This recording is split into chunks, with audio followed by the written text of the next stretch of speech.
Hello once again. Thank you for listening to us on Willow Talk. Adam Peacock here with Brad Haddin. Hads, how are things?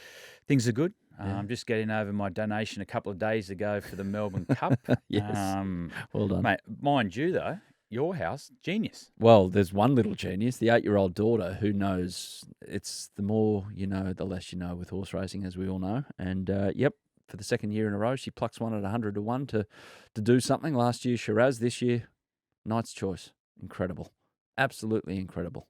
And next year, she can just choose the family first four. I'm not even going to get bothered. You'd like to take that first fall. Yeah, but you've had a busy week calling cricket again on Triple M and looking further afield, and your Kiwi friends doing magnificent things. Mate, I'm excited, very excited. Yeah. New Zealand series was never in doubt. How good did they play? All class, the Kiwis. Mate, what about that, though? That's the Knight's Choice of cricket results. Well, even more. Is that is one of the greatest modern-day wins I've ever heard of. Like, no one thought that was going to be a 3-0 series whitewash, but the way the Kiwis play, I can't think of a better series win to date. No, it's one of the best ever. After all those years of teams going to India and getting just bamboozled by the conditions, by the opposition, being battered out of games, and none of those things happened this time, and New Zealand did the opposite. Yeah, it'd be interesting to see how the Indian team rebounds, actually. See how they react to... They've copped it. Yeah, they have copped it. But the other thing as well, that they're preparing the wickets now to bring other teams into the game. I don't think they have to prepare such extreme spin-friendly wickets. Their bowlers bowl well on flat wickets that, yes, offer a bit of turn day 3, 4 and 5, but... the wickets they're preparing are bringing oppositions into the game, and this time New Zealand were outstanding. Plenty to talk about on this episode, as you'd expect at this time of year. We'll discuss Australia's winning start to the one-day series against Pakistan. Great game at the MCG. Was hooked into that last Monday night. We've got domestic cricket out of our ears around the country. We've got WBBL, of course, as well. Look at New Zealand's win over India in greater depth. We're going to hear from Pat Cummins. It's well-timed as well out of that first one day at the MCG. We sat down with him a few months ago, and this is producer Sam. He envisaged this because he'd done it a couple of times. It's how he handles a run chase and finishing off a team with the bat. We know Pat, immensely talented as a bowler, but is he all-rounder status yet? 100% he is. How many times he's done it under pressure. He's interesting to watch bat, Paddy, actually, because he can come out inside the face of 3 balls. He looks like he's going to get out every ball. And all of a sudden, there's one shot that changes him, and he gets in the rhythm of the game. But the way he deals with pressure is great to watch. Sean Abbott, on the other hand, he could learn a bit from someone like Paddy, but he just showed why he's so valuable to this team, not as just as captain, but and world-class bowler, but how he handles pressure. So if you're a park cricketer, it's instructional. Once again, these chats, very instructional for anyone in cricketer, and especially if you're standing there on a late Saturday afternoon with 15 to win off 12. Listen to Pat. I'd get stumped. And maybe utilise it this coming weekend. We've got our Sundries a bit later on as well. Now, before we get into it, a quick reminder, the best way to get in touch with us is to shoot us a DM on Instagram or TikTok. The links are in the episode notes, or you can search Willow Talk Podcast. Dave shot us a message on Instagram saying, "Keep up the good work, gents. Love the pod, just like I love my Brad Haddin Blues shirt." Where has he got this, Hads? It's got the ING logo on it, so we're thinking turn of the century just after. That sounds old, doesn't it? Turn of the century when I put it like that. Very, very. I don't know. I might have thrown it in the crowd after winning a one-day comp. Who knows? You went shirtless? I definitely handed shirts out after big games. So Dave might have been lucky enough to grab one. But that's an original plain shirt. I was going to say you got it at Cash Converters, but if you're going to put it like that, that sounds like much better if you've thrown it into the crowd after glory. It would have been very, very sought after in Cash Converters. Ben also wants to know where Hads gets his trucker hats from. My kids. Your kids? Yeah. Where do your kids get them from? They found a retro site. They know I like it. Really? Yeah. I've got some good ones at home. You do? Paddle Pop one. Paddle Pop Lion. One, I've got some good ones, but my kids found a retro site, and every birthday a couple lob up. Yeah. Now, you got a good one on today because we've got, obviously, Producer Sam. Send them in to Producer Sam. All the mailing details are in the episode notes. This one from Luke from Balimba Cricket Club. and attached note. So, Hads, you've got it on right here. If you're listening and you're not watching wherever we put it out, Hads, it does look like very much like a New South Wales hat. Well, Luke, this is the best because when I seen it today, I thought, God, who sent a trucker cap from New South Wales? So I was straight on my head. But Luke, this is A grade. This is the best one we've had so far. Yeah, the note from Luke is please find enclosed the cap from Bulimba Cricket Club. If possible, could Midge, Hads or Feathers please give us a quick shout out to our club, especially the outgoing club president, Shane, doing it right now, Luke. So Shane is stepping down at the end of the season after several years in the role. On a personal note, Shane was the Blasters coordinator when my daughter started at the club. He was her first club coach years ago in under-9s and again during a winter season comp earlier this year. My daughter recently competed in the Queensland Cricket State Championships and has been selected in the Queensland side to play in Adelaide in December. So congratulations, Luke, and well done, Shane, for helping with that cricket journey or the start thereof. And so many people around the country, that's their role in grassroots cricket and so crucial. Well, kids don't get the opportunity to have wonderful Blues cap on the north of the border as well, which I love. Luke, well done. But the clubs don't survive without volunteers. They're the heart and soul of every sport around Australia. People running the canteens, setting the cones up. On days you think, oh, we're going to play, is it going to rain? But they're out there running the clubs, and that's why we're so successful. And you get opportunities like that to start from the ground up at the Blast and get into state squads. Perfect. Yeah, Luke rounds out that note by saying, Shane and the many volunteers at Bulimba Cricket Club represent grassroots cricket perfectly, and my daughter, along with many others, have been set on a path to enjoying this great game we all love. So thank you for that, Luke. I'm a little worried, though, by your Instagram handle, which is My Evil Twin Did It, but we'll leave that right there. But thank you for the lovely sentiments. We all have an evil twin. Especially after a few. 3 cans in, normally. Yeah, exactly. Have you got an alter ego? 2. Who had the best alter ego? Easy. Yeah? Maurice Hussey, no doubt in the world. We could do a show on that for hours. Maurice Hussey? Mm-hmm. He's more fun than Mike. Who are the guests? Much more fun than Mike. Who are the guests that you get on for to kind of this is your life? Maurice Hussey. Mate, it's only one Maurice. I could not do it justice by letting anyone play Maurice Hussey, but Maurice Hussey. Righto. He was the best. We'll wait until we get Mike Hussey on to explain who this is. Don't want Mike on. No, I don't think Mike will come on without. I don't think Maurice will come out without Mike. You know what I mean? We can have a long lunch before and get Maurice and not Mike. It'd be a great show. Righto. Cool. Just before we get into the guts of the show, Senior Chock left us a review on Apple Podcasts saying, fun, informative, and I like that each episode is around an hour long as a cricket tragic. I'm very happy to have found it. Plan on sharing. Thank you, Senior Chock. Get the word out. Appreciate it. Let's get into it. The review, firstly, of Australia's first one-day international success, just over Pakistan, a jumping MCG as well. Australia bowled out Pakistan for 203, absolutely cruising at 2 for 113, 3 for none. Harris Ralph was up and about and then down again because he was on the pitch after every ball pretty much. Lost 5 for 42 after that real quick collapse, but Pat Cummins got us home. Key takeaway from that one, Hads? There's a couple of key takeaways. One was the surface. They said during the Shield game the surface was really sporty for both bat and ball. If you batted well, you got value for your shots. But there's a bit of bounce and carry in the surface, not only in the Shield game, but we've seen it on show versus Australia versus Pakistan. So the MCG have got it right there. So it's going to be an exciting test match. But yeah, it was interesting. I like these games when it gives opportunity. And we've seen Jake Fraser at the top and Matt Short probably not play the way, get the result they wanted. But Australia were tested. And I like that Paddy got us home again. But it's a great opportunity for guys like Sean Abbott, Jake Fraser, Short, and that to reflect on, listen, you've got to be on your game because Pakistan went after that lower middle order with some intimidating fast bowling. They got themselves back into the game. But the real key takes from Stark with the ball. Mm-hmm. I thought he was absolutely outstanding. 3 for 33, first time in 8 years. Stark bowled 3 maidens in a one-day international as well. Mm-hmm. And the other take from a batting point of view, and this is from a real cricket snuff of the game, Steve Smith's movements.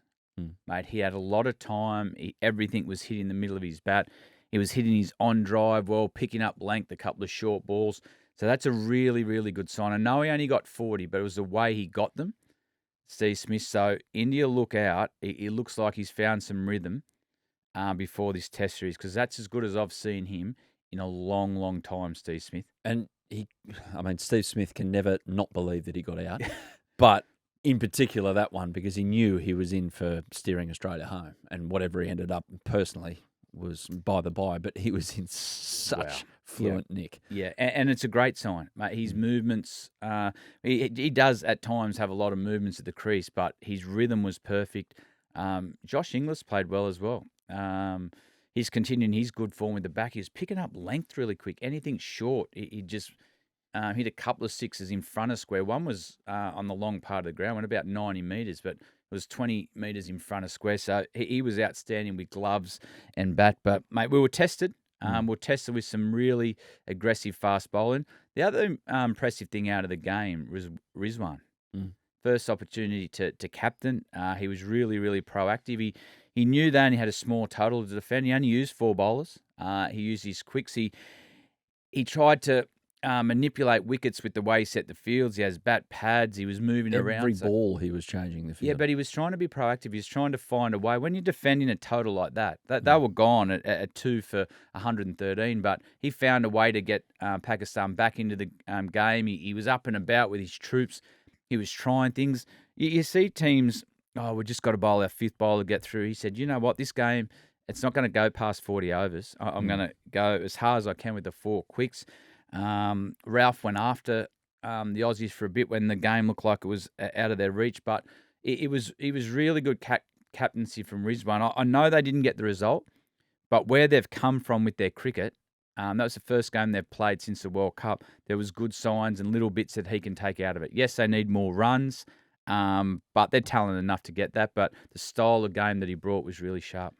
How concerned were you about the middle order collapse for Australia?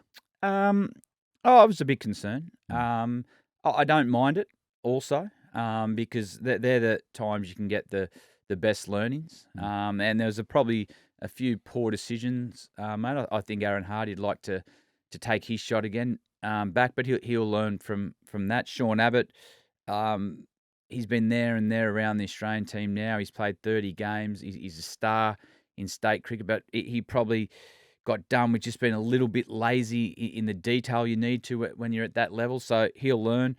In the end, it was Pat and Starkey that got us home and showed the experience. But top order, Jake Fraser's going to have games like that.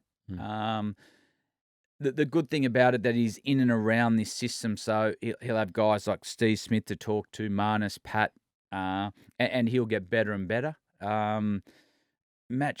Matty Short, he's got an opportunity to really cement a spot in this Australian team. So expect that he'll come out on an Adelaide surface and play a starring role, I reckon, in the next one. But it was good that guys got opportunity under pressure. Mitch Starc, by the way, 100th one-day wicket in that game in just his 54th match, one match quicker than the previous record holder, friend of the show, Brett Lee. And go back on your timeline there with the show and check out his chat on Tuesday. It was. We released it. That was an absolute beauty, B. Lee, as you'd expect. Second one-day international, by the way, tomorrow at Adelaide Oval, with the third one to come as well. Australia A. So a bit of drama in this one and a few takeaways as well looking ahead to the rest of the summer. So Australia A beat India A by 7 wickets a few days ago now. Nathan McSweeney, hand right up in the air with that, 88 not out, and especially now that we know in the game starting today, Australia A at the MCG, same opponent, he opens. It's heading one way, it feels like. Well, it is. And that's what you want. In both innings, he got runs under pressure. To get 88 not out and steer Australia A to the win, I think that's the most important thing that came out of the game. After what happened against New Zealand, India would want to come in. I know it's not the test squad, but it's great to just get that psychological win straight away. Tim Payne coached that team, and he wouldn't have been thinking about test selections, who's going to play. Win. He would have been thinking, how do we win? W. Yeah. So, but McSweeney played well. The other one who played well as well is Bo Webster. It was tough conditions in the first innings, and both McSweeney and Bo Webster have been in form in state cricket. They took it over into this A game, but Yeah, that Sam, Marcus, and Cameron probably didn't have the games that they were after, but the guys that needed to stand up did. Yeah, Constas, zip and 16. Marcus Harris, 17 and 36. Bancroft, zip and 16. Nathan McSweeney, 39 and 88, not out. And that, like the top four for the tour match, McSweeney, Harris, Bancroft, Constas, Ollie Davies in after that. Bo Webster gets another crack. Jimmy Pearson, Nisa, McAndrew, who's bowling very well. Scotty Ooh, I Boland, like that one. Rox Gioli as well. So that's the setup there. And India, interestingly enough, have just called a couple of guys over early. So India are now not going to play a match. They were going to have a little kind of in-house game, intra-squad match at the Wacker before the first test. Binned it, but still, KL Rahul and Dhruv Durrell are coming out early to play in this India A match. So what do you make of those changes? Well, Durrell is a second keeper, so he's just come out to get some game time on Australian conditions. Get a good keep. KL Rahul is an interesting one, because I think he's going to play the first test. He's got 100 on debut out here in Sydney. He plays these conditions pretty well. So I wouldn't be surprised if he's in the first test team. So they're just bringing him out to get a good hit in these conditions. He got dropped after the first test in India. So, yeah, he's just coming out to have a hit. Smart selections. We'll wait and see the first test squad to be picked early next week, Monday or Tuesday, after the second Australia A game. So they're giving it as much time as possible. You said 2 weeks ago, Hads, they know. Okay, we'll wait and see. Well, if you know, you tell us say a squad of 13. Well, I think McSweeney has won the opportunity and right to open. So I think he takes David Warner's spot. Thoughts and prayers with Nathan McSweeney for this second Australia A game. I think he gets that crack, whether he opens or Marnus open. Paddy's been interesting listening to a bit of his stuff that guys are going to have to... no one's guaranteed their spot where they are. He will tell you where you bat as Australian captain. I don't mind that. Pat might open the way he's going with the bat. Well, they're under pressure. Throw him up there. Boland comes in, obviously. There's 12. And you'd imagine if you carry a spare batter and a spare bowler in the squad, like you could have Nessa around. Inglis? Inglis could be around. He can cover both. If something happens to Alex Carey in the lead-up, but also if something happens to a middle-order batter. He's been the form batter in state cricket, but yeah, that's a tough job, the 13th and 14th, because yes, they want to be around for the lead-in, but you don't want to take cricket away from them. Yeah, you've got to make sure you balance it right, and Josh Inglis is a perfect example of that. He needs to be playing as much cricket as he can. He's in red-hot form. Mate, he kept well the other night too. Did you ever have that in your career where you were kind of, when Gilly was keeping on, and you were around the squad, would you always want to bail and go and play cricket, or were you stuck and you couldn't? Yeah, it's a good question, because you say, he's stuck in the squad, mate. You're around the Australian squad. You're training, you're learning a lot there. Some of my best learnings was on an Ashes campaign 2005, World Cup in 2003. I didn't play a game. I played a practice game at the start of those tours, but what it did do, you see, and it's different, and it's hard to explain if you're not in that environment, but the intensity that they train at and the detail that they go into to get ready, the conversations are different to a lot of state cricket. It's just at that next level. So you learn a lot. Like Mitchell Starc was a really good example. He'd be good to talk about, because the start of his career, he toured a lot with Australia and didn't play. But I tell you what, he learned a lot. He learned the habits of what you needed, the toughness you needed to be a fast bowler, because it's the worst job in the world. So, yes, you want to be playing cricket, but I tell you what, it's a lot better being the 13th man than the 16th. Just back to that India A game in Queensland a couple of days ago. Before play on day 4, this was weird. Flat out weird. The umps changed India A's ball. Umpire Sean Craig, known around Australian cricket for a very long time, was heard on the stump mic saying, "You scratch it, we change the ball. No more discussion. Let's play." Ishan Kishan, who's the wonderfully named India A keeper, called it a stupid decision and walked off, which Craig replied as he was walking off, "You'll be on report for dissent." Now, 3 hours after the game, CA issued a statement that the ball was changed due to deterioration, and Ishan Kishan won't be charged with dissent. What's doing? Iraqi stepped in. Sounds like it. Yeah. It's like, hey, guys, let's not make an international Yeah. incident of this. Yeah. Let's It's the all start of the chill out. start of the summer. India versus Australia. We want no controversy leading in. That was in a state game, and they're pretty strong words. You scratched it. We changed the ball. Whew. And that changed at the end of play. So You tell me, Hads, when you see a ball that's been scratched as opposed to a ball that's been whacked into a boundary and maybe copped some scuff marks on concrete or hit into the stands and copped, there's a difference? You can really tell? oh, sometimes you can't. It depends on what surface you're playing. If you've got a real rough surface, there's chunks that come out of it. But they were pretty strong there on their words. Craigie, you scratched it. We changed the ball. No more discussion. Let's play. So that's pretty strong. And looks like at the end of Cricket Australia issued a statement and said, the ball was changed for deterioration. So, mate, someone at Jollymont could see the ball a lot closer than Sean Craig, obviously. That's a good point you make. Very good point you make. Let's wrap up some Shield froth, if you like, here on Willow Talk. New South Wales drew with Queensland.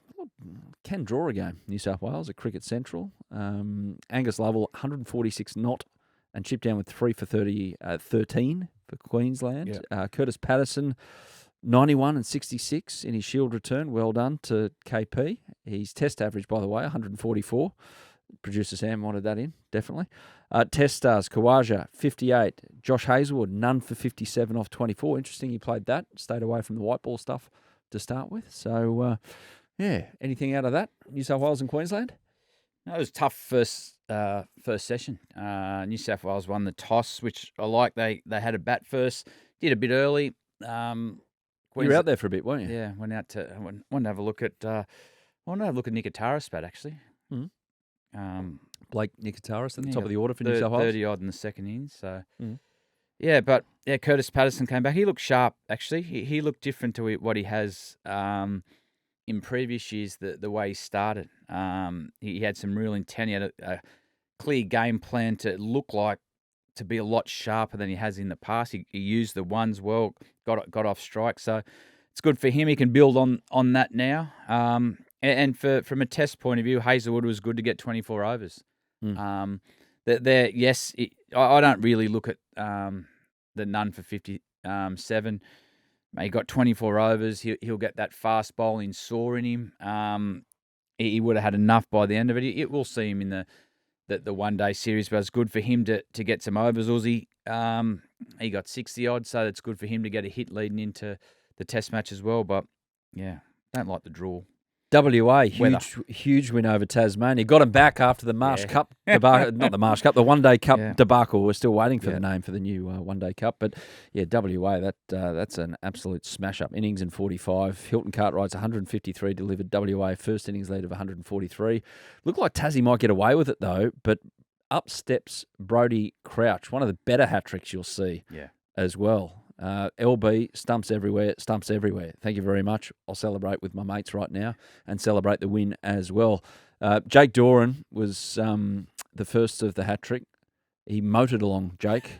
12 off 143. Unfortunately, the 144th had his name on it, LBW, and then 2 more for Brodie to celebrate in kind. So big win for WA. They're back to winning ways.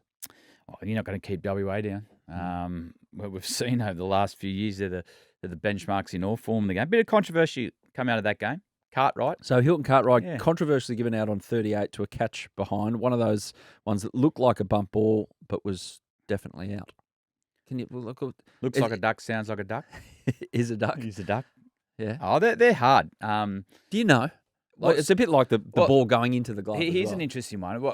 We were playing a game at the SCG, a one-day game against Tasmania. It was a bit sandy. I dived forward to take a catch off, I think it was Michael Divenuto, and I seen the puff of dirt come up. Straight away I said, not out. No, not out. Go on. Then 2 overs later, they were replaying it on the screen. The puff of dirt was my hands going underneath the ball. So I hit the top of my hands, went straight in. But because I seen the dirt, I thought, no, it's hit the ground first. So I gave it. Diva went on and whacked us for 100. We lost. So sometimes you can... Honesty doesn't pay. No. Well, it does. You can feel... 99% of the time you know whether it's hit the ground. What about bat on ground with ball around, full ball? You know, do you generally know there? You know if you're a batter. Yeah. You know the difference between if you've hit the ground, spin and and the feeling of the bat. But you look at the umpire going, oh, hit the ground. You look at the ground. Yeah. But you know whether you've hit it or not. Fair enough. And a shout out to South Australia, friend of the show, Ryan Harris. Yeah, Ryan. Well, after we've talked to him, they're firing at the moment. They've beaten their big rivals, Victoria, by 138 runs. Do you see the last wicket of this game? Test match cricket. Test match, the game that you went at your neighbours or your brothers or your sisters' throat at, like the board game. It's not even a board game, was it? It was just the best test match. But they're all set up there. Like when you've got your hand on the throat, figuratively, of your opponent in test match, crowd them around, boys. They don't know what they're doing with this little metallic ball. Get them around the bat. Yeah. And then that appeal, of course the umpire was going to give that out. I reckon it was a little high. Nah, you got to give that out. But no it was shot. Bang straight up. That was a hometowner. Yes, get out of here. You've done a good job. Let's get off the field. But shout out does go to South Australia. Yeah. They've had a tough run over the last couple of years, and they started outstanding. Ryan Harris, he's undefeated as coach, but mate, they're playing a style of cricket that suits Ryan Harris. They're in every game. They're fighting for and competing on every play. And even the way they set this game up, Benny Manenti got 5 from the first, 62 not out. Got a couple of good catches, but the off spinner did the work in the first innings, tied up an end, the quicks roll from one end, which is great. And then you give the ball to the young leg spinner. He bowled 30 overs in that second innings. I think he was 6 for 70, but that's what you want a young leg spinner in your team for. You want him to win you the game in the last hour on day 4, and that's exactly what they did. So I like the style of play Ryan's got the Sackers playing. Yeah, 96 over of the day that Lloyd took that that last wicket, and it was 4 wickets in 23 balls. He's been around for a while, Lloyd. And everyone, like any time a leg spinner comes in around the mark for Australian cricket, we all get very excited. Given the recent history. But, good to see him win a game. What I liked about his bowling, he's always had a really good wrong'un. He came onto the scene in Big Bash. Actually, it was at Australian 19s where he first got noticed. He did well, I think, in a premiership winning team there. I think he was part of a World Cup winning 19s, but had a really good wrong'un, hard to pick. His leg spinner was okay. And I watched a little bit of it online, and he was turning his leg spinner. It looked like he's gone away and worked on his stock ball, which is always the most important one. And now that wrong'un, which you got a wicket off of to seal the game, is a real weapon. So I like that he did his job in the second innings. Sometimes we can put a lot of pressure on these young spinners in the first innings, but the reason a leg spinner's in your team is to bowl you to victory, and the trust that the captain had to give him the ball, set fields to protect him a bit, but he bowled you to victory. Great start. Last one, though, back to test match. Just on test match, if you were given the choice on the family holiday, okay, let's play a game with the family. You've got Guess Who, Pictionary, Monopoly, or Test Match. Where are you going? Monopoly. Monopoly? No Test Match? No. Why not? No, I love Monopoly. It's not as good as Test Match. Yeah. That's an outrageous claim. No. Monopoly? Yep. It's all about greed. Test Match is about skill. Oh, it's not. Yes, it is. Fielders can't even move. But you could get some spin on the ball, and the batting's about skill as well. No. Field placements, thinking your way through a contest, not just taking someone's money and then landing on go and getting $200 just for the laugh. Good laugh. Monopoly. Don't you like Monopoly? I was actually on the face of the test match box. You were? Yeah, myself, Michael Clark. See if I can find it for Sam. When was this? Years and years ago when we were playing. They were trying to bring it back. Yeah. And we did a promotion, and that year it went out with our face on it. These kids of today don't know what they're missing out on. It's good fun. Their stupid video games. And you used to be able to, depending on what surface you put on the dining room table, you can play outside on the concrete, get it to swing a little bit. But I'd be playing Monopoly. If I was wanting a game of cricket, I'm going outside. Yeah, and I know you hadn't. You'd be going straight for Park Lane and Mayfair. None of this old Kent Road stuff. 100%. I nearly called it something else then. Whoops. Yes. Anyway, let's go on to the WBBL, which is rolling along. As we sit here right now, everyone's either played 3 or 4 games. Heels is back. Not Yeah. exactly a glorious return. 4 off 4 for Heels in a rain-affected game, and the Stars got home thanks to the mathematical equations. So rain in Sydney for a cricket game. I can't believe it. Incredible. Getting in early. Anyway, but good to see Heels back. Hopefully plenty more to come. Plenty more to come. You know, I've noticed most about that. What's that? The top 2 teams at the moment. The Sydney Thunder, Melbourne Stars. Mm-hmm. Young captains. Annabelle Sutherland, Phoebe Litchfield. Phoebe will be one of the top 5 players of all time. But I love that they've been Shout out to Phoebe, no pressure. they've been brave enough to give them a go. They got Meg Lanning's in the team, so you got experience there. You got experience in the Thunder team for Phoebe as well. So I like that they've been given a go of captaincy. They got no fear. These cricketers, they got none. So and they're playing that style of game. So I love that they've been given an opportunity to captain at such a young age. Now, we're sitting here before Sixers Hurricanes match, by the way, at Ninja Stadium on Wednesday night. So that one hasn't happened yet. That's why I updated the table as I had. On Tuesday night, by the way, Alana King spun the Scorchers to a 28-run win over Brisbane. Alana, for some reason, didn't play the huge part in the recent World Cup, as one might expect. Anyway, that's by the by. Her maiden 5-wicket haul of 5 for 16. Well done, Alana. And Beth Mooney, 77. Her 42nd WBBL half century. And quick one on the Gades. They're 2 from 4, thanks to a last ball win over the Strikers. The Renegades needed 2 to win from the last ball. Up stepped Nicole Fulton, swatting the ball straight back to pick up 2 for the win. Nothing like a last ball win, Hads. One pop in your mind straight away when you hear the words last ball win? Yeah, but we lost. Oh, sorry about that. Last It ball was, lost. I don't know, 2008? I know, 2010. Producer Sam is waving at you. Christchurch, Yeah. high score in 2020 game. Yeah. We lost in a super over to New Zealand. But what I remember about it was the first, Sean Tate was bowling like the wind, bowling beautiful outswingers. And it was when Brendan McCullum decided to ramp him. You remember that game? He was getting inside the line and he was hitting it. As he was hitting it, he was rolling out to point after he'd hit it. But I wasn't so much watching him. He did about 3 times and they landed on the concrete. Yeah. And it was the first time. We were a bit shocked, actually. So you put fine leg back. He kept doing it with Tatey's pace. But it was the first time we've seen that sort of shot played so effectively. So, mate, he was bowling quick. And McCullum, he'd hit it, but then fall over and keep rolling to point. He got a big 100. Is it one of those that you go up to him after and go, mate, what were you thinking? You want to know more about it? Or were you with no talkies with Baz then? No. We wanted to know more. I was like sort of a bit taken back. Like, you won't do that again. But he consistently kept hitting it. Mate, it was amazing to watch. We lost the game. Cameron White smacked him that game too. Oh, well, memorable. I'm glad I brought it up. Last ball loss. To the Kiwis. To the Kiwis. Brad Haddin there. And by the way, in the studio as we sit here right now, turn around. There it is. The test match. There you go. Pup, Finger and myself. Yeah. Maurice there in the background. Is that you? Yeah. This looks like a cross between you and Cameron White. No, that's me. There you go. And Michael Clark with shaved head. Shaved head. Looks like he hasn't eaten in 3 weeks. There you go. That was the box. Merry Christmas. Merry Christmas. Hey, you knew you were in for a good Christmas and New Year's period when that came from underneath the tree. That's what you're most famous for.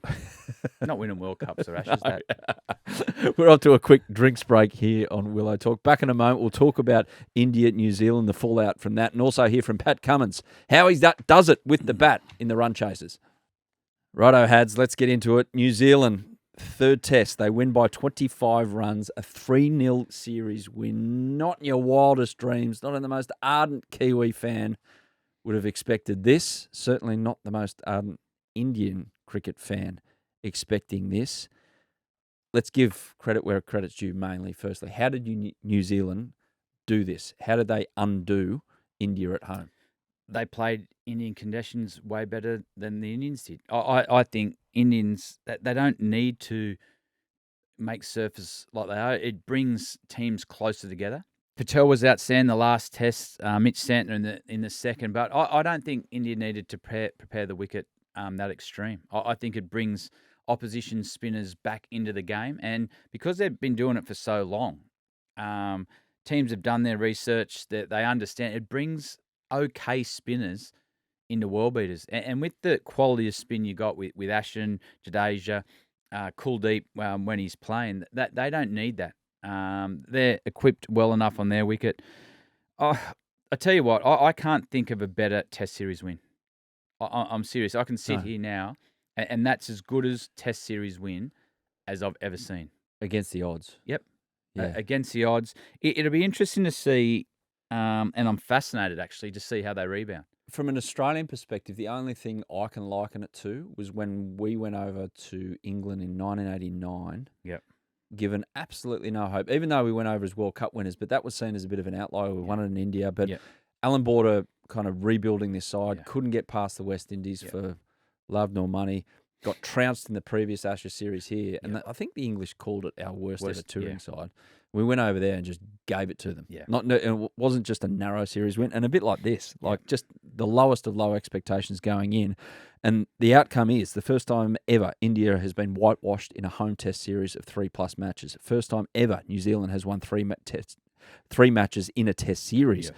First time India has lost chasing a target of 200 or fewer at home. They'd won the previous 31 times. Patel, we mentioned him. He was the star of the third test. 85 test wickets from 21 matches. He has 25 wickets in 2 tests at the Wankhede.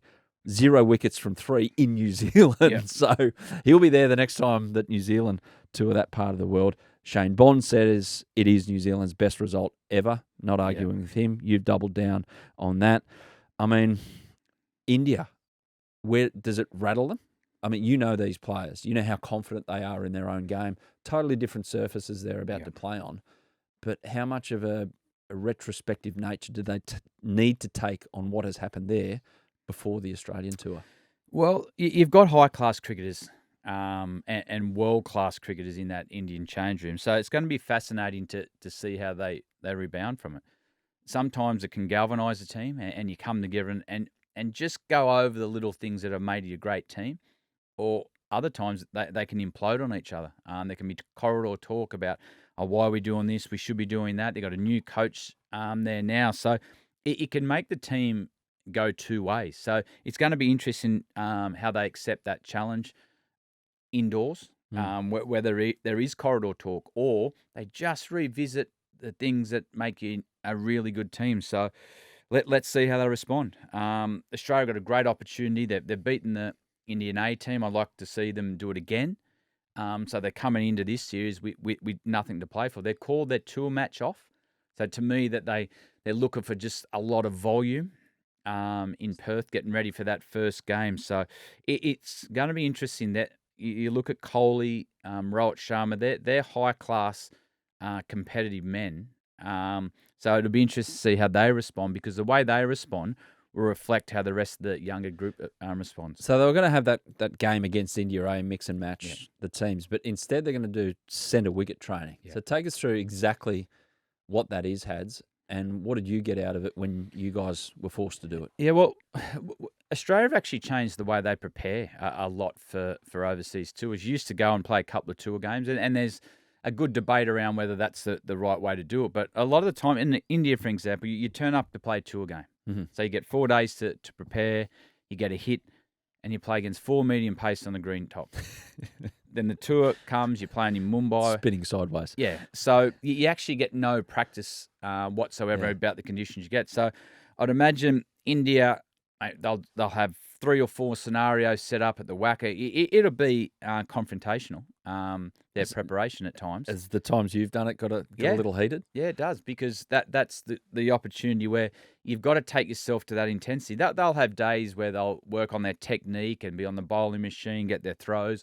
But there's also an element of your preparation where everyone takes their handbrake off. It's not about technique. It's about finding a way on these wickets. So their preparation will be fine. They'll get everything they need out of that. And sometimes that preparation, it can be more confrontational and more beneficial than a tour game. Well, Hads, you know me by now. I'm not just going to let that one go through to the keeper. Let's go into that library of yours. Can you pick out something somewhere that you've had that confrontation, or you've seen it happen where two guys are just, the intensity's gone through the roof, onto the edge of what the umpire, if you were playing in a match, the umpire would actually step in and go, guys, knock it off?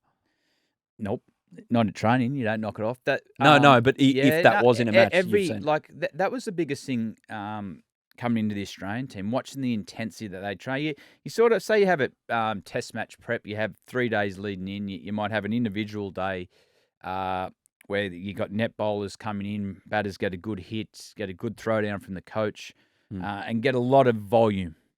The second day is the bowlers get the new balls when they need, and that's just learning to compete. That's bat versus ball, and then it's on. Your best competition in mate. The scariest is Mitch. Mitch Johnson was the one. He in there it was uncomfortable, and you wouldn't get harder if you got through that feeling okay. You're ready for the test match. And I actually liked in my prep. You had net bowlers that come in and they were good. They'd work you over and they get. But I like to face, even if it was only for 20 minutes, our quicks when they're up and going, because if you're not watching it, you're going to get hurt or you're going to get out a lot. And then the last day was totally up to you. Fast bowlers had the day off. Baz are going, just feel good, feel it in the middle of the bat. For a keeper, you normally get a really good catch with your slippers there, work out your angles. But, mate, before every test match, mate, Steve Smith and Starkey, mate, you used to look and you think, oh, no, I'm batting with X because Brett was the same. If he'd been 12th man for a while, he'd want to go after the captain to show him how good he is. The one thing he didn't want to be leading into a test match is a captain because all the quicks that weren't playing lined up to knock your head off. Trying to show off. Yeah. That's like, I remember Clark and Ponty, mate, they used to cop it. You're just thinking, oh, why would you want to be captain?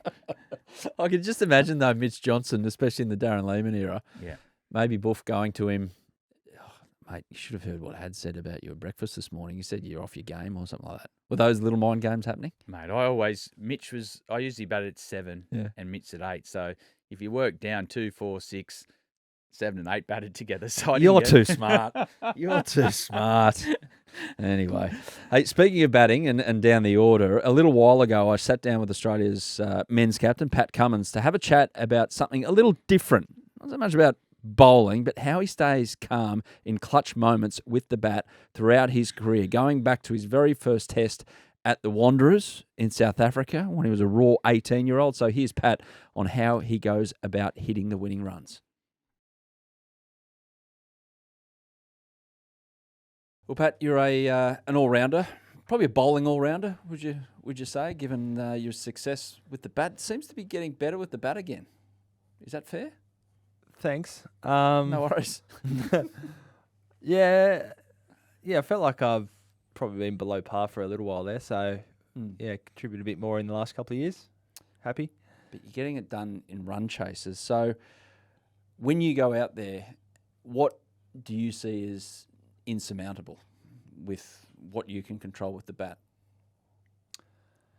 I mean, I would have said 8 down chasing another 200 odd in an ODI was until Glenn Maxwell knocked that down.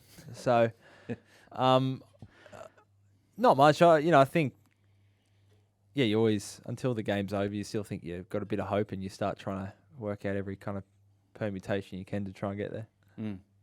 What goes through your head when you've got it in your control then? I think you just start kind of planning your way to the win. So if the wicket's pretty good, then just trust that you can face a lot of balls out there. Don't worry that you 8 down or whatever it is. If it's a good wicket and the bowlers are tired and the ball's not doing too much, well, it doesn't matter whether we're scores on 500 or 100. If it's good wicket, it's good wicket. So just be confident. Then, if not, maybe you got to take a few more risks and try and take the game on a bit. How much does it come down to strategy? And I'm maybe thinking of the long form of the game here, like in terms of breaking it down into segments. We always hear it, go 10 at a time or whatever, when batters are chasing. But when it's not recognised batters chasing, does it still stick, that strategy? Yeah, it does. Like, we've all been on the other side of it, especially as bowlers, where you get that feeling when you're in the field and you're bowling the last couple overs. There's some games where you go, okay, I've got to defend 10 and over for the last 4 overs. I can do that.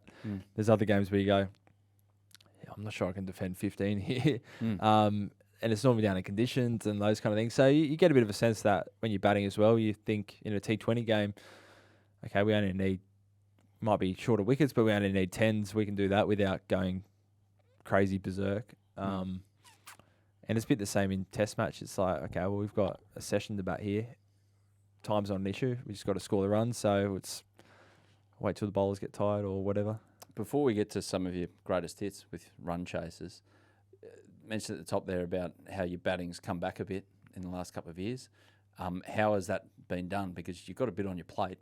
Your time management's pretty key for you in your life right now with family and captaincy and, sponsor commitments, all of those things that come with it. Like, where do you find the time to actually get some time? Yeah, got some contact lenses. That helped. Really? You're blind? Yeah, I was blind. That was the issue? No, I thought it would make a big difference, but I still sucked for a couple of years after getting them. I think it's a mindset as much as anything else. Like, I look back at, I think when I had scored some early runs in Test cricket, a lot of it was off the back of like a really solid defence, but quite limited. And then as I try to probably expand a little bit, or I felt like I was kind of not scoring enough runs, but also not having as solid defence as maybe I did when I first started. Now I think my mindset's always just scoring runs. So if I get out but I'm playing a shot, I'm okay with that. As long as I'm always trying to tick that scoreboard over and just being a bit more, I think probably less worried about getting out and just trying to score some runs. Yeah, well, let's face it, you've got 7 blokes in front of you that probably should have done a bit better if you're batting at 8, that is. And well, as Joshy Hazelwood and I always say, we never get to bat on the flat wickets because half the time we declare. So you only ever bat against, on the green tops. With the 4 of you, who puts the most time into their batting? It's batting. I think everyone does at different stages. I'd say, I always try and have a fair bit of a hit. Starkey, Gaz. Joshy, sometimes you got to push him in the nets, but but he's okay with that. He's okay with that. But no, everyone's always working on it. Yeah, fair enough. Okay, couple of the greatest hits. Joburg 2011. I mean, first test. Does it get better than that? Run chase, massive run chase, no hope, and then you were a hope. Yeah, that was a goodie. I think Hads and Mitch Johnson, just prior to me getting there, both scored great 50 odds. So the wicket was pretty good. And then Hads got out. Threw his wicket away. Yeah, 100%. Disgraceful. Yeah. I said, no worries, Hads, I'll take over. Yeah. So I was certainly pretty nervous for that one. Yeah. I think I got out in the first innings just trying to block one to Dale Steyn, and he was bowling again in the second innings. And I remember thinking, if I just try and block one here, I'm just going to nick one and I'm not going to score any runs. So let's just swing and basically, I don't know, it's like fast wicket, bouncy, fielders feel close. So I just try and swing the bat. And now I look back and I was so naive, and I wish I had some of that confidence, because you don't think about what happens if you nick one of them. You just think, I'll just score runs like this. I'll swing the bat. And easy. But we got through. Yeah. And got home. Chasing 310. You scored 13 not out. Put on 28 with Mitch. Won the test match by 2 wickets. Good times. Good times. Vizag, go to a T20. First T20 in 2019. Chasing 127 to win. Scores 7 not out off 3. Puts on 14 from the final over with Jai Richardson, including Umesh Yadav, who went for 4 and 2 to win off the last ball of the match. That one stand out, or they all kind of a bit of a blur because it's a T20? Bit of a blur. I do remember that one. Did I hit the winning runs or did Jai? You did? I did. Okay. 2. Down the ground and came back for 2. That was a goodie. I can't really remember it. Producer Sam, it sounds like, remembers more of it. I do remember thinking, okay, that's like beating India in India is always a big thing, and kind of that was a cool moment that the tail got us home. Right. If you forget this one, you got way too much going on in your life. Edgbaston, 2023. Yeah. It's funny. I obviously remember it, but because it was the first test match of that series, by the end of the series, I felt like that was like 5 years previous. Like a bit went on during the series. So like when a lot of people talk about that test match, like it's nowhere near the first thing I think about from that series. Yeah. So it was awesome, but you're right. I should probably think about it more than I do. Well, here's the thing. Like, I don't know if you've gone back and watched the test. Probably not because you lived it. Like the doco, that everyone just goes to episode 2 because they want to go to the Lord's episode. They kind of skip over the World Test Championship and the first test. But you guys were chasing 281 to win. You scored 44 not out, put on 55 with Nathan Lyon, deflects Ollie Robinson to third man boundary to win by 2 wickets, and everyone goes off their brains. And that was really special as well because your old man was there. Yeah, Dad was there. First of all, what I do remember, and I've seen it a few times, is a terrible shot to win. Like, awkward as jumping, fending something off. So They all count. yeah, I wish I had that one again. A few things stand out to me. Again, I thought it was a really good wicket. I mean, we bowled on it for 4 days, and I thought, well, there's not much happening with this wicket. It's a bit slow, but there was no demons there. So I think I'd scored 40-odd in the first inning as well. So I felt like, okay, there's runs to be had here. And then Keza got out and Lino walked in. And I remember Mitch Marsh ran out a drink and was like, mate, it's 150-run partnership with Gaz. You've done it heaps of times in Test cricket. I was like, that's right. Yeah, one more time. And, of course, later find out never. It's like never put on more than 20 or something together, me and Gaz. So there's my memory. That's how good I remember Test matches. And... Good work by Ed Marsh, though. Yeah, it knows how to make me tick. And yeah, just felt like it was suddenly the pressure shifted from us to the pressure's back on them to try and take a wicket, and you can see them just slowly getting more worked up, field changes, tactical changes, who they're going to bowl, are they going to take the new ball, and I wouldn't necessarily say it was ours to lose, but it felt like, no, we're a chance here. They're worried. Yeah, not as much pressure as the bowel region of Josh Hazelwood watching on the whole time. That's the first thing when I got off was like, oh, how's Joshy? I just want to know how he was.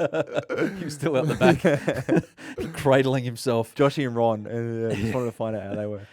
Eden Gardens 2023 World Cup semi-final, the famous 213 figure. Again in a semi-final, scored 14 off 29, put on 22 with Mitch Stark, hit Marco Jansen for 4 to win by 3 wickets with 16 balls to spare. That was comfortable, that one. Yeah, that was comfy. Yeah, easy. Easy. What would you, when you go in and you've got a figure, like, is there any more pressure if it's a really low total that you really should get? Definitely. As opposed to chasing 400? It's funny, once you actually get out in the middle, and I'd say almost every cricketer's the same. Like, you do feel like you're in a bit more control. It's when you're sitting off the field and you're like, oh no, it's getting close here. Yeah. That's when you start getting nervous. Once you actually cross the rope, it's okay. It's kind of like muscle memory takes over. You can really focus on what you need to do. But yeah, when it gets close, you're like, okay, it's a bit more nerve-wracking. It's a bit...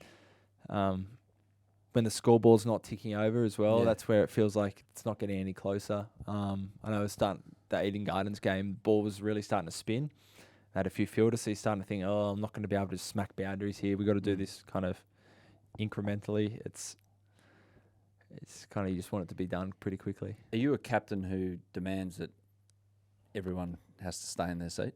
Or you just let the boys do what they want, superstition-wise? There's a famous story of Alan Border not letting anyone. I think it was in 1993, Adelaide Oval didn't come off, that close one against the West Indies. Yeah. It was like everyone had to stay where they were the whole time in that I think most of the boys do anyway, to be honest. But no, chilled. Unless if someone's getting really worked up and you got like someone trying to get ready to bat, you like, come on, boys, just keep it chill. Who gets wound up? Have a guess. Nathan Lyon, by any chance? Nah, Nathan will go quiet. He'll be up the back corner. Yeah.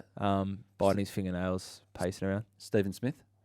Smithy can get... Yeah, he's not too bad, though. Well, you said it was was really obvious, and I've had two guesses. Well, Marnus. Oh, Marnus. Yeah. Sorry. Yeah, he's starting to... Stupid me. Yeah, exactly. It's good energy. Like, it's always positive. It's him getting excited. It's like he's commentating Christmas Eve, you know, like... Yeah. Can you imagine him as Christmas Eve if he knew he was getting a bat, but he didn't know which one? Christmas. That would be one excited child.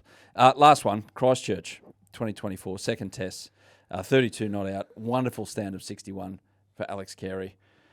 But you guys didn't look at the scoreboard, obviously. Poor old Alex. Yeah, 98. So helped his average out, made sure he got a not out. So, yeah, can't see any complaints from Alex on that one. But that was a good one. That was tricky. That was really tricky, that one. Or was it?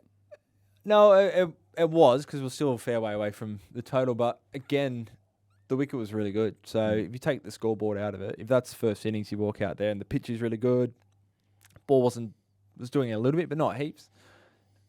I would hope that I would score runs in those conditions. So, take the scoreboard out of it. You, again, you just stick to your process. There's no need to rush it. The pitch isn't playing any tricks. The longer it goes on, the older the ball gets, the more tired the bowlers get. So I think the restraint you need to do in those situations is actually just backing yourself in that if I need to face 50 balls here and that's what it takes, do it, rather than feeling like you need to do it all in a rush.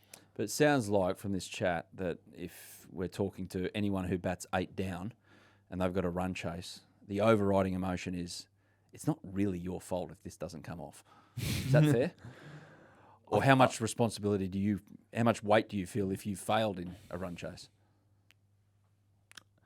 I think still a fair bit. 100%. Like if you need to chase 200 and you fall short, it's probably not our fault. But if maybe we could have taken some more wickets. But if we totally fail as the last 4 batters, it's not great. Say West Indies this summer, Steve Smith was not out at the Gabba. That kicking myself that I couldn't hang around with, say, Smithy. Even if I'm not going to score runs, can I just try and hang around? So, there's always a part to play. Fair enough. But the best one of the lot, what would you say? I'd say Edgbaston. Fair enough. Yeah, I'll take that one. It's always nice in Ashes Test. Yeah. Last one, unrelated question to everything that we've just been talking about. Understand you play a bit of trivia. Understand that you got like Hamish from Hamish and Andy, Hamish Blake, with you as a teammate. I'm sure he adds a few laughs. I'm not sure how much intellect he adds. But if you were to add one more to your trivia team from the Australian setup, who would it be? Probably a staff member. That's a wrap on the playing group. Smithy quite enjoys trivia. We've done trivia. Smithy's come along a few times. Yeah. To some of the trivia pubs around the east. So I'd say Smithy. He's got a broad base, does he? No, just good energy. Okay. Yeah. Energy. You just want vibes then? Yeah, just want vibes. Fair enough. Okay, well, not along these lines, but just for pure intelligence purposes, who would be the last to get an invite? Last to get an invite. You're going to be diplomatic here, don't you? You've got the do. C next to your name. Jeez, there's a lot. I'm just trying to think how many.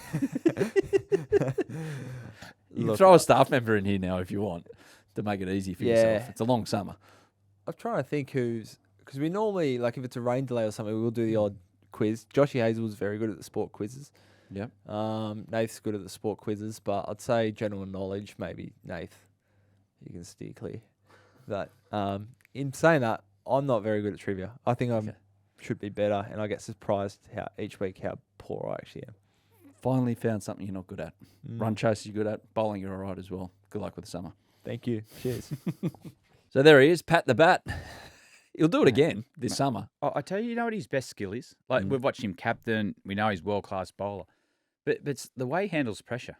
And we've seen that in his first test match. He came in as 18-year-old. He whacked us to victory. You were there. Was his mind just empty? It wasn't empty. He just... Not empty as in like... No, he just has a capacity to deal with what's in front of him and not let all the external stuff get to him. It looks like when he's batting under pressure, you can think, I've got to be here at this stage. He just plays the moment. And that's probably his biggest strength is Paddy's able just to play the moment he's in right now. I reckon he must have got it all out in the backyard there where he grew up with his brothers Tim and Matt, because I've heard of some stories, Pat's mentioned it before, about some monumental blow-ups when someone was out and, screaming through the house saying, I wasn't out, this, that and the other. But anyway, he's handles moved on pressure. From that. He's very good at it. So, yeah. Little squad update is our lead item on Sundries for the Australian men's one-day squad. So Xavier Bartlett, Spencer Johnson, Josh Philippi have been brought into the Australian men's squad for the third one-dayer against Pakistan in Perth a couple of days after the next one, which is tomorrow in Adelaide. Pat Cummins, Mitch Stark, Josh Hazlewood, Marnus Labuschagne and Steve Smith will not play in that third game. They're going to be finalising their preparations for the Border Gavaskar Trophy. So there you go. They also joined Lance Morris, who was brought in to the one-day squad in Melbourne to allow Josh Hazlewood to play in that Shield game. So, yeah, a bit of mixing and matching makes sense, all part of the plan. Yeah, perfect. If you have a look at the first one-dayer, Steve Smith looked ready. Stark looked ready for the Test series. Paddy will get one more bowl, and he's always pretty good on his preparation. So, yeah, smart move. It's such a big summer. We need these guys just peaking for that first Test, not being overplayed. Xavier Bartlett's also in the squad as a travelling reserve for the second match, just in case he's needed. We've got a T20 captain as well for the upcoming series against Pakistan, Josh Inglis. Josh Inglis is the guy. Oh, I like it. More keepers in leadership positions, the better. So, mate, congratulations to Josh Inglis. I like it. Yeah, there you go. So he will receive great support, says George Bailey, chairman of selectors, from the likes of Matt Short and Adam Zampa, along with senior players like Glenn Maxwell and Marcus Dorner. So Josh Inglis, the man in charge for that three-match T20 series, as a cramp has hit the running Bradley Haddin live on Willow Talk. He has just gone down like someone's put a knife into the back of his hamstring there. I'm back. He's back. You right? Yeah, right. Yeah, stretch now. it out. Stretch it out as we get through this.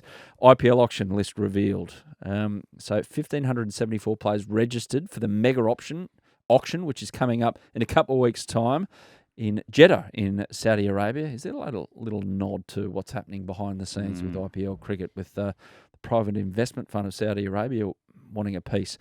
76 Aussies in the auction. Only Pat Cummins and Travis Head know where they'll be playing. They got retained by Hyderabad in the auction. So a few notes out of this. No Ben Stokes. Jimmy Anderson has registered. Teams have a purse of about 21.5 million Aussie bucks. Mitch Stark, you remember, I think went for about 4, but he's been let go, so he's jobless when it comes to IPL.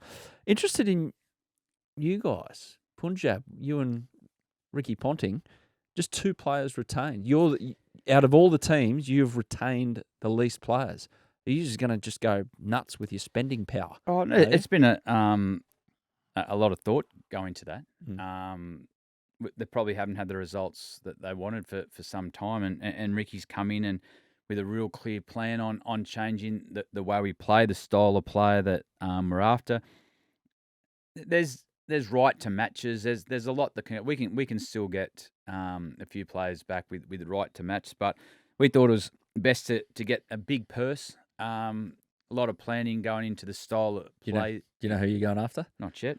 We haven't quite. Even if you had, you wouldn't tell me, mate, would you? I tell you what, there's a few big names going in there. What? Rashid Pant. Yeah.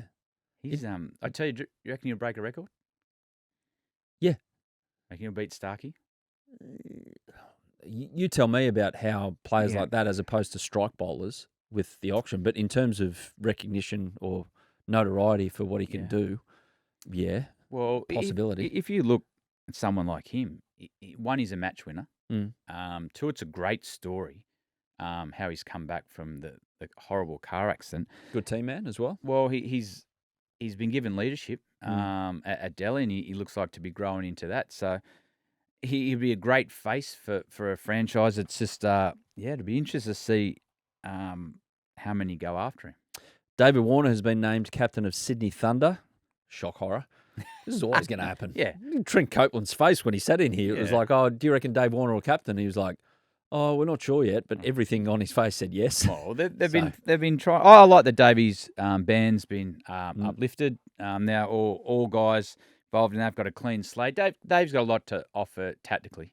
One thing though that popped into my head when I saw this was, is he going to be there for the whole thing around the squad? Because he's that's interesting actually. Commentary as well. Yeah. I'm not going to say that the guy doesn't deserve to go out and try and earn an extra buck, but if you're captain, you want to be there, at the airport and travelling with the squad the whole time at every training. Well, the one thing I think I agree. The one thing the Thunder probably lacked in recent time is on-field leadership. Mm. So David will fix that because tactically he's really good. He understands his form of the game. You hear that in his commentary when he's been on the stump mic, but he's also got a commitment to Fox. So he did his first game the other night. Will he be around the whole time? Does someone like a Green and Billings have to take up more of a role in off-field leadership? But yeah, it's good that it'd be good for the Thunder young kids to listen to his advice about the game. He knows this form of the game inside out. Going to mention a couple of anniversaries here. November 7 is the 1-year anniversary of Glenn Maxwell's 201 not out against Afghanistan in Mumbai at the 2023 World Cup. We chatted to Maxi last week. He's still absolutely spewing that Brad Hodge used his image and didn't put him number one in his book, the top 20 Aussie innings of the last 50 years. But that's the way things go sometimes, Maxi. Anyway, and it's also 20 years since the 2004 win in India for Australia, becoming the first team to win in India for the men's side since Bill Laurie's men in 1969. That was the breakout for Michael Clarke, wasn't it, from memory, in that series? He debuted, got 100 in his first test. Yeah, check out cricket.com.au's two-part feature on the series on their excellent Stories After Stumps podcast. See, they're not rivals, they're colleagues. Other podcasts, so have a listen to that one as well. The Women's International Calendar review revealed through 2029. There's a few interesting things on this. Australia are going to play 8 tests in 4 years. I reckon that's the most they've played in that period of time in a very long time. Well, the girls have got what they're after. Even talking to Heels, they're calling for more Test cricket, so now they've got the opportunity. I like it. I like to see their skills on show. Their Test match cricket, I think the more they play, the more they develop their shorter form. So it's a great opportunity. Yeah, the women's version of the IPL is moving to January. So Australia's main series are going to be played in February, March. And they've got a test match coming up, the first one of its kind in 50 years, in 2026 against the Windies. And importantly for the Women's Big Bash League, it's got its own window like the WPL. So that's growing as well. And the 100's got its own window. So they've sorted that out in the calendar. By the way, for the men, it's locked in. 2 tests against Sri Lanka starting January 29 early next year. 2 test series in the Windies in mid-2025. Great tour if you can get on it. First tour of the Caribbean since 2015. Willow Talk. Is it happening on the road in the Caribbean? Well, I think that's the first place we should take it. Yeah. Then just leading into the Ashes. Exactly. That'd be a great tour. No pressure, Sam. I imagine you and your Rockanuis, tanned up, hat backwards, pina colada in your hand, Sam and I on the rum. What's that cigarette, Adam? 3 tests v South Africa in September, October 2026, and 4 tests at home against New Zealand that summer. So hopefully New Zealand can hold their form. 4 test series against home and against New Zealand anyway. And the January 2027 start of 5 test Border Gavaskar Trophy in India. Wow. 5-tester over there. Shout out to Dan Christian.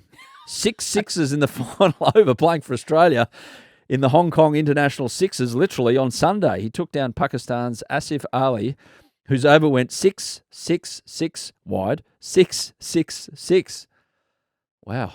Devil, wide devil, unfortunately, for poor old Asif Ali. But it wasn't enough as Pakistan chased down the target of 108 with a ball to spare. Sri Lanka won the final. Willow Talk, maybe to cover that one. I'd rather go to the Windies. I'm not going there. I'm not going watching overweight retired cricketers bowl $110. No. There's a story I'm out going there the Caribbean. Dan Christian might be floating about a BBL contract once again this summer. He's realised how hard coaching is, and he's still, you know what, I've still got a bit left in me. Dan Cherney from Code Sports put that one out there, so shout out to Dan. And I wonder if it's a bit different, though, playing against retired Pakistanis and Sri Lankans than facing Spencer Johnson when you need 8 and over. And all of a sudden the first ball's gone through your grill. Watch this space. Watch this space. And a last shout out, Brett Lee, who turns 48 tomorrow. The chat with Brett Lee, I mentioned it before on the podcast. Check it out.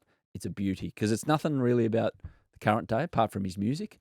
It's all about the old times. And there's plenty of good times there. I tell you what, he's one of the greats, Brett Lee. Not only as a cricketer, but as a person. But I tell you what, that Sydney Beer Company is going to get a serious nudge tomorrow.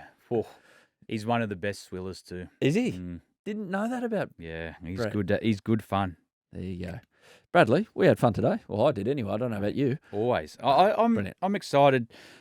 New Zealand, we always thought that was going to be the case. 3-0 in India. That was never any doubt. And I can't wait to get to the Caribbean in 2025. But for now, you're off to Adelaide. Look forward to hearing your dulcet tones for the M's, Triple M, covering all the international men's cricket in the next couple of weeks. So you can hear it there. Bradley, travel well. Have a good one. Can't wait. Keep it real. See you next week for some more Willow Talk. Yeah, thanks for watching the Willow Talk podcast on YouTube. Don't forget to hit the subscribe button so you don't have to miss an episode wherever you are. And while you're at it, check out these videos up here. They're mostly good.